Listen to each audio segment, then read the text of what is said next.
I think that we talked about it thematically, but I would say authenticity, just to tie that to some of the things that we see about return to office working versus remote versus hybrid. And I think a lot of leaders are out there using data to try and make a case that is really their personal preference. So if you have a preference of people being co-located in doing work in the office, be authentic and honest about that. Welcome to the Unleashing Leaders podcast, where we work with willing leaders to accelerate the changes you seek. We'll learn from the experiences of different leaders facing real challenges and distill practical, purposeful steps to apply in your context. I'm Lee Scott, your curious co-pilot. Together, let's make positive changes for our companies and communities. Welcome back to the Unleashing Leaders podcast. Today, we are super excited to have with us a special guest talking about some topics that are near to dear to us. We're going to refer to it as a tale of two cities, looking at both the inner duality of leadership, but also how we show up to the outer duality of the changes that we face in the world around us. We are joined by Jeff Lindeman. He is the Chief People, Culture, and Capability Officer for a brand that many of us are going to know, WD-40. Yes, that beautiful blue and yellow bottle that we all have and go to whenever things get sticky. And, you know, how could you have an Unleashing Leaders podcast without having the Chief Culture Officer for the company that is all about getting things unstuck? So Jeff, I'm really excited to have you on the show and have a deeper dive into both dimensions of this tale of two cities. Welcome. Thank you. It's a pleasure to be here. So Jeff, one of the things I think that folks are going to be able to relate to you with is when you were a younger boy. I like to still think that you and I are both kind of boys. But when we were younger boys, you did not have on your vision board the desire to be some highfalutin leader in some publicly traded company. So tell us a little bit about your initial assumptions about leadership and how did those change early in your career to open up this avenue for you? If you think about how leaders are portrayed, you read them in books, you see them in movies, they get portrayed in the news. They tend to be more extroverted in their energy, in their direction and guidance and the visibility in with people. And as an introvert, I didn't identify with that. So, growing up, I was hardworking, a child of a working poor household, but I didn't imagine myself in a leadership role. However, in my high school and college years, the organization that I worked for asked me to take on supervisory responsibilities. And, from there, amazing things happen in terms of business growth, productivity, performance improving, but also employee retention increased. And, morale, or what you would call now engagement, tended to increase. And, it identified for me that leadership is not about extroversion or energy.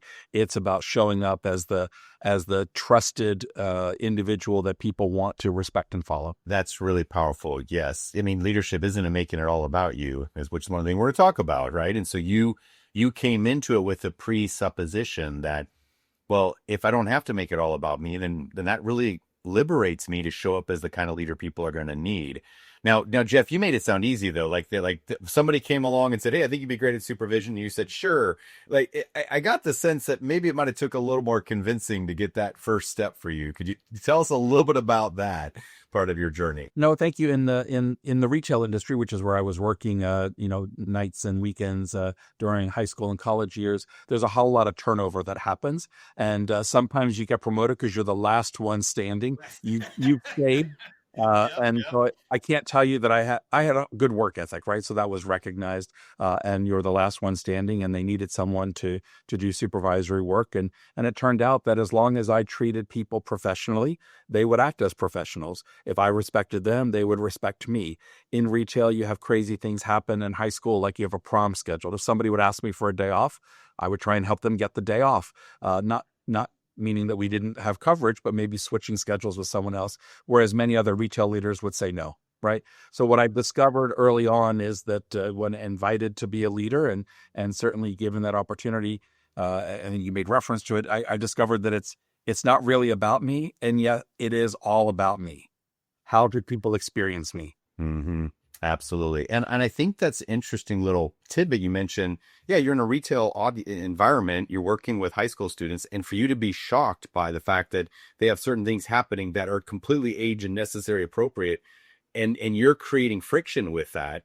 It's like, okay, there's somebody that's not in alignment here, and it ain't the kid, it's us, right? So, verse, and I think that's also shows up now in your current title as a people culture and capability officer, right? Like if we don't have the ability and aren't creating the environment where people are going to be able to show up to do great work with little things like scheduling or logistics or whatever, well, then you're going to have a very narrow pool of people to draw from. Yeah, I think this is a really a good point that you've identified. And so retail, right? So I wasn't really sure what I wanted to do when I grew up, and when I graduated or coming out of school, I ended up as a department manager for a major department store company. And in the 2.5 years that I led a team, a business unit, we doubled the business. The store didn't double its business, but the team did. Productivity went up, but turnover went way down. Attendance increased. And it turns out that by treating the people respectfully and professionally, they would treat the customers the same way, and business benefited from that. So this concept of, what you learn in leadership, it is not really about me being the leader. Look at me, follow me. It is about how I show up. And if I'm treating people in a manner in which they feel comfortable and respected, they're going to do the same thing with their work. Absolutely, absolutely. And you can quantify that impact. Like you said, you doubled revenue. Roughly, what was the scale of revenue that you guys doubled? It was going from what to what, just to give our listeners a sense of like, we doubled from $200 to $400. You're like, Yeah, and then no, no. it was $2.5 million to $5 million in Yeah. in the late '80s. So that was a Yeah. sizable amount of revenue. Absolutely, absolutely. So those are not numbers to ignore. And so yes, I like how, it is about the impact and the outcomes, but the input is how do you show up, and what kind of a place do you create for those leaders. So for those of us out there that, because, and I know it may not sound like on the show, I try to show up for it, but I'm a very borderline extrovert. Like on Myers-Briggs, I'm like a 1 point extrovert. When I'm not doing this, I want to go in my backyard and work on the farm and be left the heck alone, So for those of us who do identify, more in that introverted preference, tell us a little bit about how you started to recognize that distinction of it's not about me, but it is about me. So let's look at that inner duality of leadership. Yeah, I think, certainly I saw in that experience that I gave to you, 2.5 years of running a business, doubling it. I saw the business benefits of just how I showed up as a leader. The better I was as a trusted, respected individual.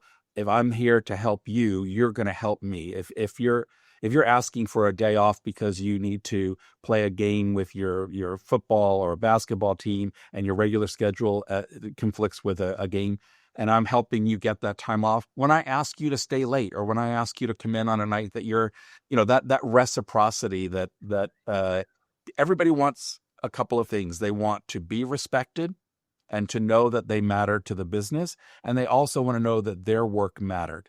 So those two things mattering, right? So I matter to you. If I don't show up one time, one evening or one shift, somebody's going to call and say, "Are you okay?" And that the work that I do mattered. That, hey, we met our goal because you worked really hard today and you were great with customers. Thank you very much. Those are really important things for leaders to share. That's not about command and control. I think what we know now about leadership, it's more about engaging, inspiring, and aligning people's efforts rather than it is directing and controlling. Mm-hmm. Mm-hmm. And in that sense, rather than seeing a preference for being a little more reflective and thoughtful, is actually a superpower that enhances your leadership ability versus it being like some sort of a liability. It's like you talked about, it's engaging, it's inviting, it is including, it is inspiring. Those are all words that start with in, right? Not out, not command, not control, not direct, not, enforce. It's all about inviting and including. And someone who has the propensity to say, hey, I like to think about things for a sec before I go spouting off. right? That's incredibly valuable and relevant in those roles, as opposed to being like, well, that means I'm not qualified for that. I mean, that's just, it's crazy to think of it as like, not only is it not, it's okay, it's actually amazing and powerful and advantageous to have that. I think, the other thing is that to the point that you're making, my authenticity of showing up as who I am and not trying to be someone that I'm not trying to be that sort of command and control person. That's not my natural style. It's I can direct, but it's not my preference. In some circumstances, I have to direct. Yeah. But generally speaking, that authenticity is really important for people. And I think you alluded to it earlier, but I happen to think that my introversion is a superpower. Right? It allows me to not have to be the first person that speaks. It allows me to listen and be thoughtful and reflective and intentional in how I respond. So I'm probably better at responding than reacting to stimulus. Yeah. And that's, the first habit of the 7 habits is be proactive, right? You have to choose to respond versus being triggered and going off. And, sometimes for those of us on the other end of the extreme, the words come out of the mouth and then we go, okay, now let me think about it. And it's like too late, man. the cat's out of the bag. And you had a great example of like that contradiction between the inside voice and the outside voice as a leader, where you're like, maybe there's some things we all say in our head, first, and then being able to be like, take a beat, reframe that a bit, and then have it come out a little more eloquently. Do you have some of those that you recognize regularly in yourself? Well, the soundtrack often in my internal thoughts is, what the heck were you thinking? But the words that come out of my mouth are more, can you help me understand what drove you to make the decisions that you made, right? So if I approach it in that respectful way, it gives me insight, and maybe there's something that I wasn't aware of. But then I can, use reflection and, okay, so now knowing what we know and how it turned out, what do you think could have been done differently? My objective isn't to have to answer all the questions. My objective as a leader is to teach the team that I lead to be able to make the decisions in the moment that are most appropriate for the benefit of the organization of the enterprise. Absolutely. Now, in that sense, now leadership's a team sport, right? You're supporting reflection and empowering action. They're, learning and taking the action, and that's being unleashed, right? That's now they're operating as fully fledged agents, not just some kind of, mindless extension, of you as the puppet master, right? Which is a very, very limited in capability. Right? That's a human power of one, right? 10 people dangling off your strings versus, okay, there's 11 people all collaborating, all helping each other reflect and learn and focus. Well, now you got a horsepower of 11, right? And that really contributes again to the outcomes you talked about, whether it's attendance, engagement, profitability, customer retention, the like. So to that point, is a really interesting example that comes to mind, where in one organization where I was trying to bring the HR team, which I was leading at the time, to higher levels of meaningful contribution to the business. And we set performance goals around that, and people were concerned that they were being held accountable for things that I wasn't being held accountable for. And so I put a giant whiteboard outside of my office, visible to everyone in the department, and all of my goals went up on the whiteboard. And every quarter, I put my score up there so that the people who were excelling saw that I was excelling alongside of them. The people that were struggling saw that I was struggling alongside of them as well. And then in the instance where people were underperforming, I was also getting the unacceptable rating, or fill in the blank of whatever the appropriate terminology is in an organization. So that alignment of we're in this together is critical. Well, again, that's turning it from a me into a we. Absolutely.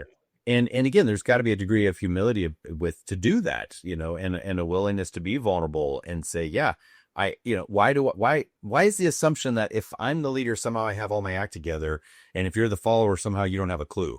Like, I mean, that's a very immature leadership follower relationship. I'd rather it be like, hey, we're all capable human beings, worthy of love and attention and connection and contribution, and we're learning from each other.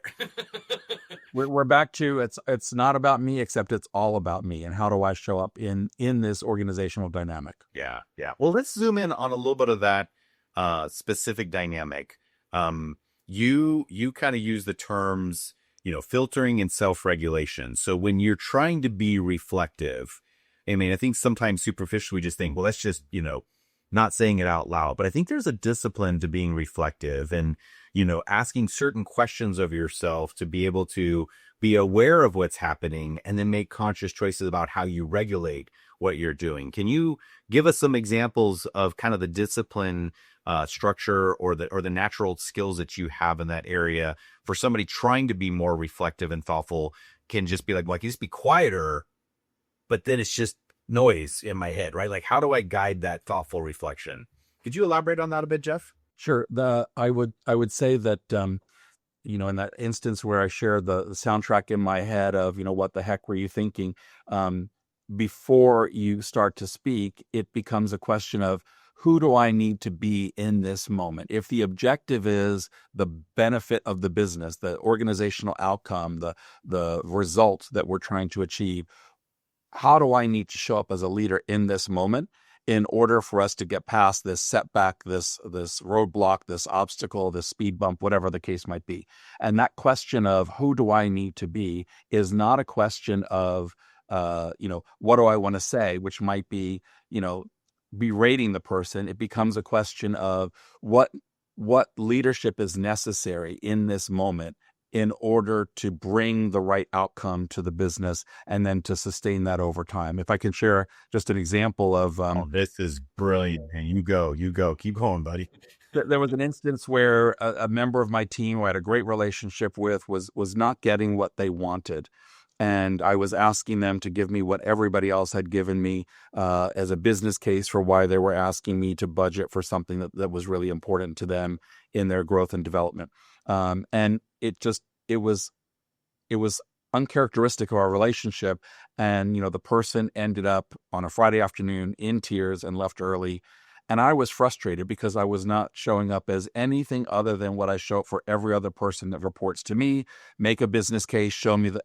And I spent all weekend really frustrated with this person who I didn't understand. We had a great relationship, long-term relationship, very productive, worked really well together. But this moment was just uncharacteristic. Monday morning, I spent the whole weekend angry and, just trying to work through my own emotions around the drama. Monday morning comes along. Let me just pause you right there, Jeff. Let me just pause for just a quick second. Okay, for our listeners out there, you've never experienced this, okay? This is a completely foreign concept to you where you had an interaction where you did a record scratch like, what the heck just happened? And you spent a weekend frustrated and lamenting over it. Okay, just to make that normal for all of us out there. We've all been there. This is a great case study. Please continue, Jeff. Well, I spent the weekend sort of in angst. And Monday morning I went in and the person was there and I said, could we spend a few minutes together? We got together in my office and I said, I want to apologize for not being the leader you needed me to be on Friday because I was articulating to you what I would say to every other person. And somehow I think you were hearing that I don't care about you as much as I care about other people because you see other people getting to do things. They got to do them because they did what I was asking you to do. So somehow I think even though the words I was using was really around what I was expecting in order to give you an affirmative response, you might have been hearing something different. And I wanted to apologize that I wasn't the leader you needed me to be. Let me just encapsulate that phrase, right? Just, over the course of a year, how many leaders could bring that little phrase in there to say, I apologize for not being the leader you needed me to be. It wasn't my intention, but I see that we didn't have the impact we wanted. Can we try this again? Yeah. Right. And when you say that, Jeff, and you probably only said it twice in your entire life because you're practically perfect Mary Poppins, right? Right. But when you say that in that moment, did the person think less of you and like, aha, see, I knew you were a lousy, terrible, no good human being and you just admitted it. And now I'm going to use it against you on social media. Was that how they reacted to you in the moment? No, in fact, it was the opposite, right? It was tears. I know you care about me. You do all the things that I need you to do. I'm sorry that I wasn't right. So it changed the dynamic and it got us past. Right up. it got us past the impediment. But the best part is, I ended up leaving that organization to join WD-40 Company, not because the organization was terrible, but I had this global opportunity with WD-40 Company. However, I would meet with this person regularly, multiple times a year. And, 2, 3 years later, we're at lunch and they're telling me a story of where someone on their team, a colleague, came to them and was asking for help, and they were short with that person. Mm-hmm, mm-hmm. And the next day, they went to the person and apologized and said, "I'm sorry that I wasn't the team member you needed me to be in that moment. How can I help?" Right? So what I feel like is that it's not about me, except it's all about me. The example that I set by owning the fact that we didn't get to the right outcome, because obviously there was dissatisfaction and emotional distress associated with what I was asking for, but we reset it. And it became not only productive, but also prolific, because it was being used in other relationships by the person who went through that speed bump with me. Yeah, yeah. And so now that's a radiation, or, it's going viral in that sense, right? It's a radiation of that leadership in a positive sense continuing on. And you're right on. It's like, so not only was it not devastating, it was incredibly positive in that moment and the legacy that it left, subsequently. And the irony is, Jeff, I don't know what it is. Maybe it's just because I grew up knowing I was horribly flawed and had a lot to learn. But why more leaders they're scared to death to say that, to say, hey, I might not have handled that situation. Like somehow that culpability will result in a lawsuit where I'm liable now for something that happened. And it's like, can you just say, man, maybe I didn't handle that the way you needed me to handle that in that moment. So I think there's a fear that somehow when you do that, it'll make you in a weaker position or a lesser position. And I think what you're sharing here, and I know in my experience, is when you do that, almost always, there's probably always examples of some people who's like, "Oh yeah, I never liked you anyways." You're like, "Okay, well, fine, maybe we should just part ways."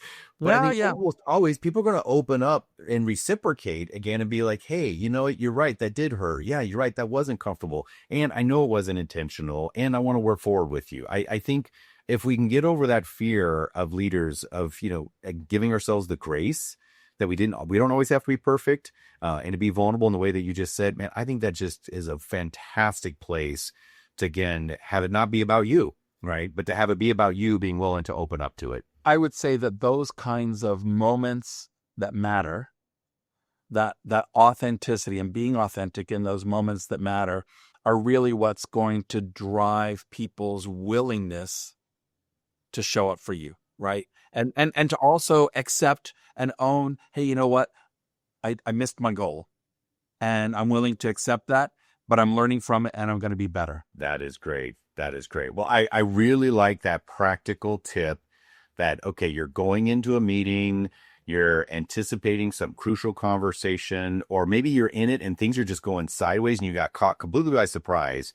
But in those moments, to ask yourself the question, what kind of leader do they need me to be right now? Like, that is a wonderfully reflective question. And it's like, okay, they need me to be thoughtful. They need me to be stern. They need me to be whatever it is. Like, there's not a right answer, but it is the right question to be able to ask. That is really powerful. I would just say that just recently I was in a conversation with someone talking about a moment that matters. And sometimes that is me listening as tears are shed and, people are hurt by a decision. Maybe it's a promotion that they had wanted to have and it didn't come through, or they applied for a job and they didn't get it and they thought that they were the most qualified. But in those moments that matter, listening through the tears, many leaders would just say, here's the decision, and leave. But sitting there and listening to those emotional reactions to whatever the activity was, and acknowledging, not, gosh, I can tell that this is really uncomfortable for you. And yet you're valued, and, we'll work together in order for you to be successful in the future. That turns into a, thank you for hearing me. It makes me feel like Yeah. I am seen, like I matter. Yeah. Yeah. And we might result in to have a disagreement at the end. And that's like, I'm saying you're not ready for the promotion. You're saying I think I am, but we can at least have the conversation in a way that is still with dignity and respect. Right. And that says, I do appreciate and I have heard you, and vice versa. Right. It doesn't always have to end in agreement, but it can always end in at least an opportunity for respect. I think that really is what contributes to those long-term relationships and the long-term impacts. So that's some good inner stuff. We could probably do one or two more on that. Certainly can come back to it. So we talked about a tale of two cities in two different places. So this is like the inner work, right? Where, it's not about glorifying and, being loudmouth and extroverted as a leader. It's being thoughtful and reflective, so that you can be the leader to show up for them.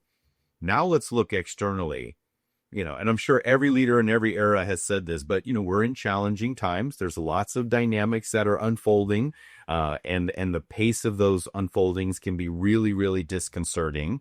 How do we show up in the way we look at change? And I think you and I were talking a little bit about, like, the rise of AI and how that's affecting certain types of industries and workplace cultures, and the way we look at those can also be a tale of two cities, two very different ways of characterizing or explaining those.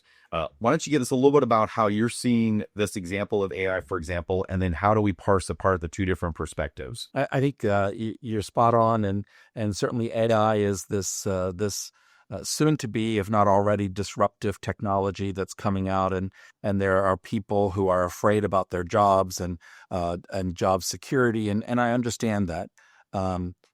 However, what I would say is it depends on your worldview. Are you someone who is inspired by change and you see all the potential good that AI can do in the world, improving efficiency, workflows, productivity, taking routine tasks that sort of slow you down and allowing you to do more higher value work? That's one worldview. Another worldview is, oh my God, it's going to do what I do, and I now can't succeed. And I think that we'll lose jobs, and people will lose jobs to people who know how to use AI. That's the opportunity, right? So, but it is a tale of two cities, and the only variable is your worldview, your relationship to change. Do you see change as something to be embraced and navigated and to enhance your ability to thrive, or do you see change as a risk that's got to be avoided at all cost? Yeah. Yeah. It was the best of times. It was the worst of It was times, the right? best of times. It was the worst of times. Yeah. Yeah. Wait, which era were they talking about? Well, and again, I know we're using AI just as a specific example. It can apply in many other ways.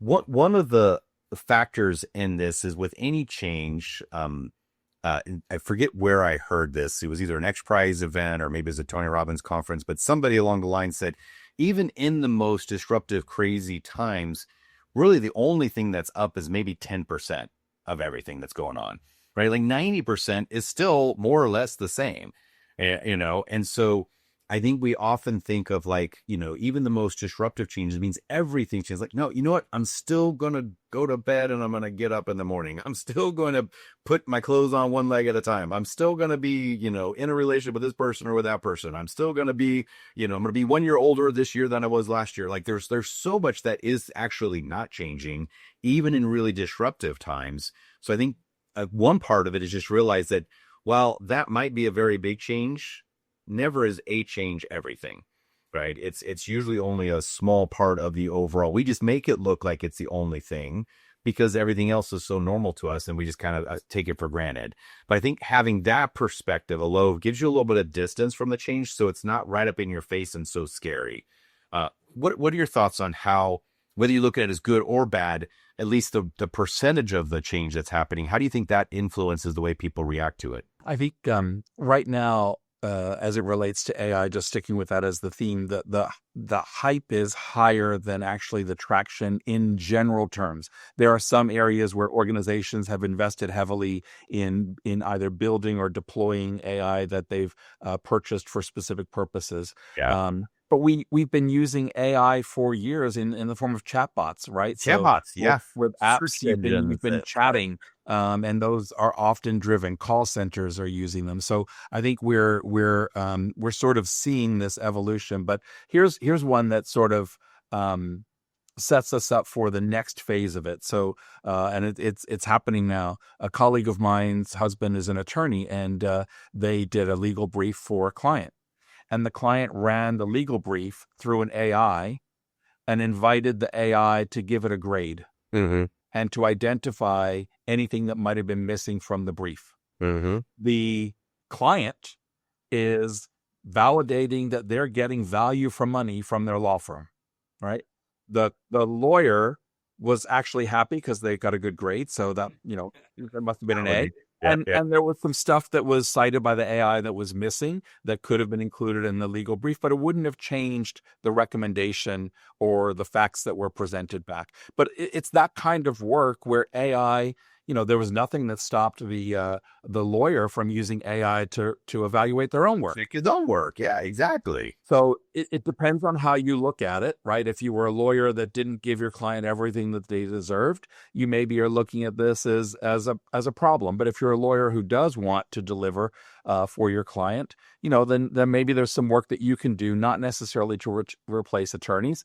The context in which you're writing the legal brief is really critical, and I'm not sure that most general AI could do that for them. However, that might be a future iteration. But for right now, let's deal with what is. And what is AI is an opportunity for us to enhance the productivity of our current workforces, maybe deploy our workforce in more value-added functions within the organizations. And at least that's how we're approaching it, not to replace people, but to make our existing people more productive. Absolutely. Absolutely. And you got two examples there. One is, like you said, routine, recurring work, and things like, do we really want an army of folks sitting around, that we've had to train within, an inch of perfection to be able to respond to any chatbot that comes up? Or let's use AI for that and free those folks up to do more value added versus just regurgitation type work. So there's that base case. But then for the higher level thought partners, the attorneys, the marketing folks, the planners, the chemical engineers, to be able to use AI as a thought partner to hey, help me decompose my thoughts as it relates to this. I'm thinking there's kind of 4 parts to it, but what might I be missing? And somebody, that's the hardest thing to see is what you're missing. And they're like, well, here's some things you might be missing. And again, it can't be totally predictive, because you might be like, yeah, the thing you just mentioned, that's not missing. That's not even relevant to this case. Or you're like, oh my goodness, that was very relevant. Thank you for pointing it.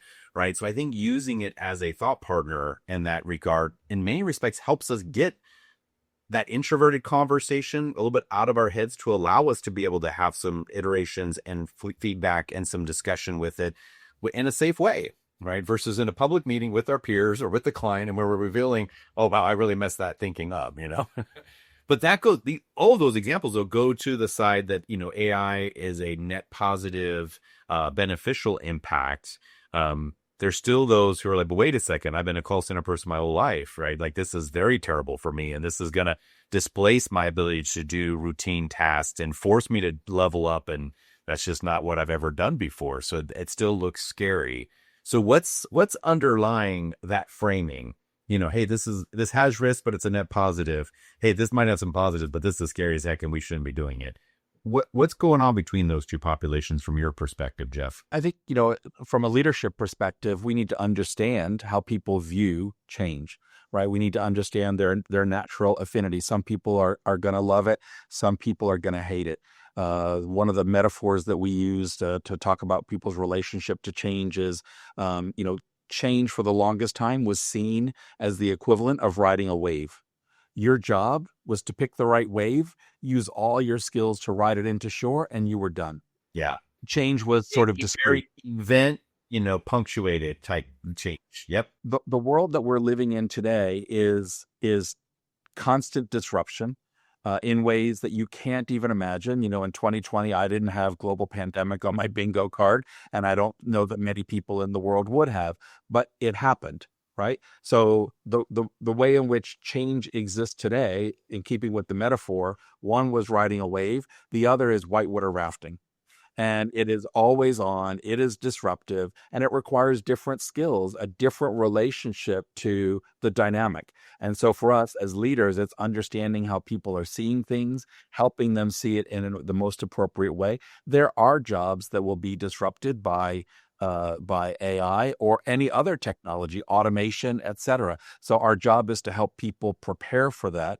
And certainly from a leadership perspective, helping to build the skills to be relevant to the business that we're going to be running now to 2030, now to 2035 and beyond. Yeah, yeah. And with that metaphor, yes, there are periods in a river of relative more or less turbulence, but the fact of the matter is it's always moving. Right. Yes, It's never steady state, and it's always just on. finish one to just get geared up for the next one. So, you might enjoy relative periods of more or less disruption, but it's not like I just got to get through this. And then on the other side, it'll be easy sailing. It's like, and in fact, I mean, you wouldn't want that. Like when you're on a river raft, you're like, yeah, that was fun. Let's do the next one. You're like, oh, it's over. Oh man. But that I think is if the assumption, and I think in many respects, our educational institutions and some of our media institutions have tried to say that, yeah, change is the exception. Change is an event. Change is these are points in time that you might only go through 2 or 3 of them in an entire lifespan. And maybe in the 1800s, that might have been more or less true, right? I mean, but to your point, the mean time between events is now so short, it's continuous. So how do we, rather than be upset by it, anticipate it, expect it, and even be excited about it? And I would say that maybe the metaphor that I'm using also, you're exactly right, Lee, but I would also say the metaphor that I'm using is, whitewater rafting is more of a team sport. Surfing Yeah. is more of an individual sport. Solo. Yeah. And Yeah. so there are some people that navigate, whitewater in kayaks. Okay. But that's not what I'm talking about. It's really the rafting concept.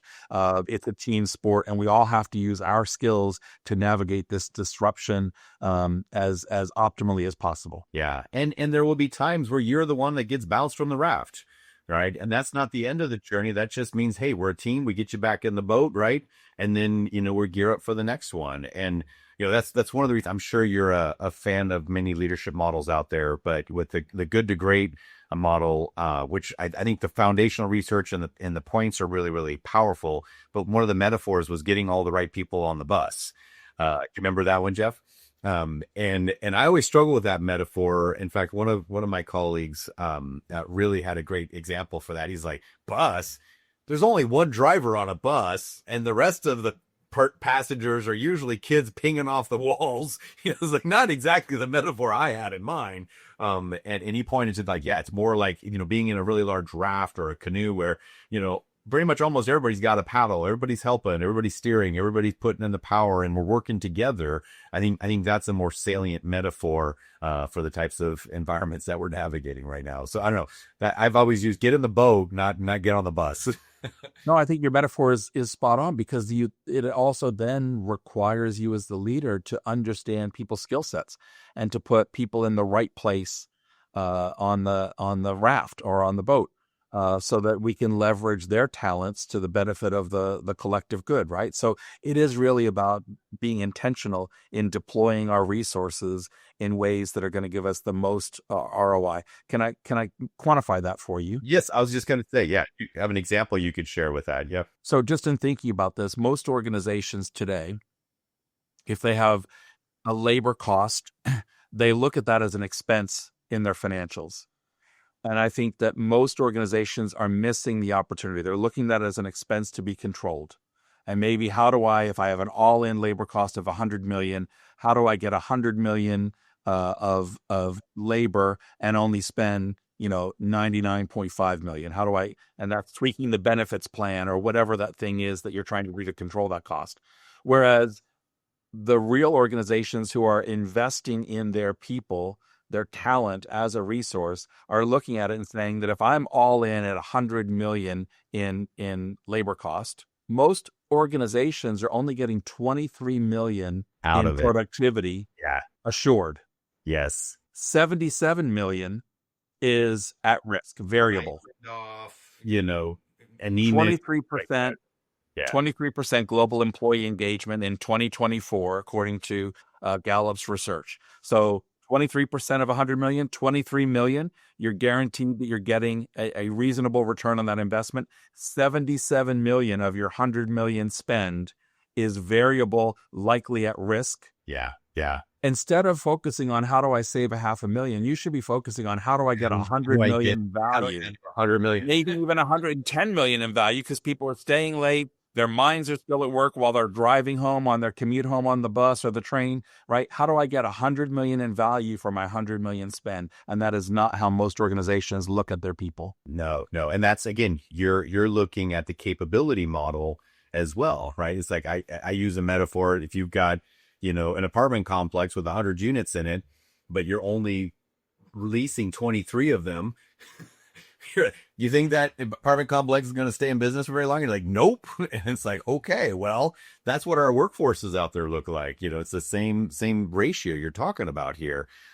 So Jeff, what are some of the things, because, and so WD-40, you guys are based in San Diego, but you guys have a workforce that's distributed, right? I don't think are you guys all co-located in San Diego? I think you guys kind of have global offices, right? 15 or so offices. Yeah, we have 18 offices around the globe, and we employ about 675 people in our business. Yeah, directly, right? And then all the partners and retailers and manufacturers, so you got your whole part of that ecosystem. But is there one aspect of that you could share as an example to be like, hey, we're looking at going from 23 to getting to maybe 40 of that million, in capability. What are some of the things you guys are doing to be able to tap into that underutilized talent pool? In our case, though, we're really fortunate that we've got a culture that for more than 2 decades has been focused on creating a workplace where everybody experiences a sense of belonging. So some of the data, Gallup's global state of employee engagement, 23% engaged globally. For us, that's 94%. We just measured it. We have gotten away from trying to focus on how do we get to 95, because we've been in the low 90s for the last 10 years. We're focusing you're on at a point of diminishing returns there, right? Yeah. So the low-hanging fruit is gone, and what we're focusing on is how do we strengthen that engagement? How do we turn more agrees in our employee surveys to strongly agrees? What are the opportunities to strengthen the foundations of our culture? So 90% employee retention, so only 10% turnover on average. A majority of that is retirements on the voluntary side, and so Or relocation. Right. Yeah. Involuntary, we do exit people. We're really slow to hire, and we're quick to exit if, in fact, people are more me focused than we focused. They wouldn't necessarily fit in our organization, and so from a capability standpoint, we're looking at maximizing the ROI, and so far we're doing a pretty good job. No, that's amazing, and I think folks are like, oh, it's impossible. You'll never get there. And it's just like, what are you talking about? Like, there are absolutely organizations out there that are doing that, and it's. It does require sustained effort. You've said 2 decades. I'm sure it wasn't like a weekend retreat and 6 months later, you guys said, oh, we licked that one. Let's move on to the next thing. It requires just constant diligence and vigor to create that. And having some pretty strong feedback loops, I can only imagine, about like, oh, wait a second. That was a turnover, and that wasn't a desirable one. So what happened there?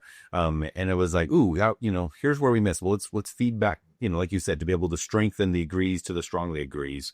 Would you say, as a chief people officer, what kind of percentage of your time or some of your key folks are you guys really deliberately looking at these things and trying to drive them forward as a strategy?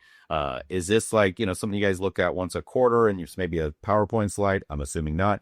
What does that look like in your organization? How you keep that focus sustained? It's a really insightful question. We've just evolved our measurement models. So previously we would schedule one big survey a year. And then we would alternate what we focused on in that survey. And we have moved to an iterative, so 2 roughly big surveys a year, but then some pulse surveys throughout and timed at moments that matter. So if we do town hall meetings, we'll run a survey afterwards asking 3 questions for people to give us feedback. And, our discussion back in a subsequent town hall might include things like, you said, we did. You said, here's our collective opportunity to make it better. So the feedback loop is really important, and it has to be a loop, right? So if we're asking questions, we need to be responding with a "we've heard you" and. Yeah, yeah. And the idea that you do that in a biannual, every 2 year type of thing, that life's changing too fast. And it might be more comprehensive that you do that every 2 years or once a year. But like you said, being able to have it a couple times a year with little pulse checks along the way, that gives you that more closer to real time dynamic feedback where you can then model, we heard, we did. I love how you're closing that.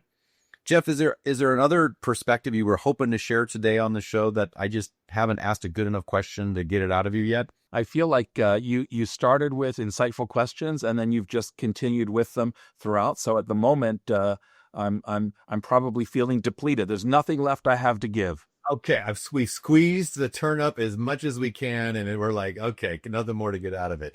Well, I always like to ask that kind of an open-ended perspective, because you're like, Lee, I was hoping we were going to do this. So, but no worries, Jeff. This has been incredibly valuable. I had 2 more questions for you.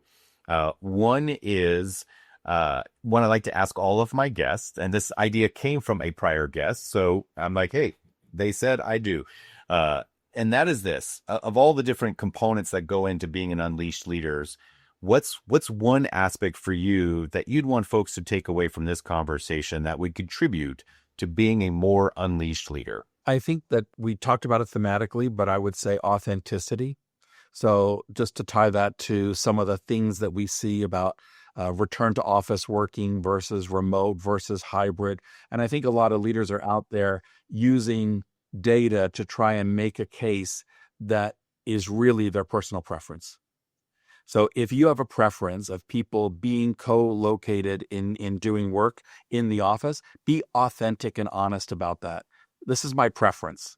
Yeah. And here's why I think this is important to us. Rather than try and come up with and fabricate data that doesn't really support your position, but you're hanging on one survey somewhere that said something. So that authenticity, I think, is really, really important across the board. Right on. Authenticity, a great factor. And certainly authenticity is one that is backed by a lot of data on leadership. So you're not just shooting it, but I totally agree with you. It's like going, hey, it is okay for you as a leader to say, this is my preference. It is because I said so. and not in a pejorative, condescending way. It's just like going, hey, look, this is my ask. This is my invitation. And there will be people who respond to that. And there are people who have said, that's not for me.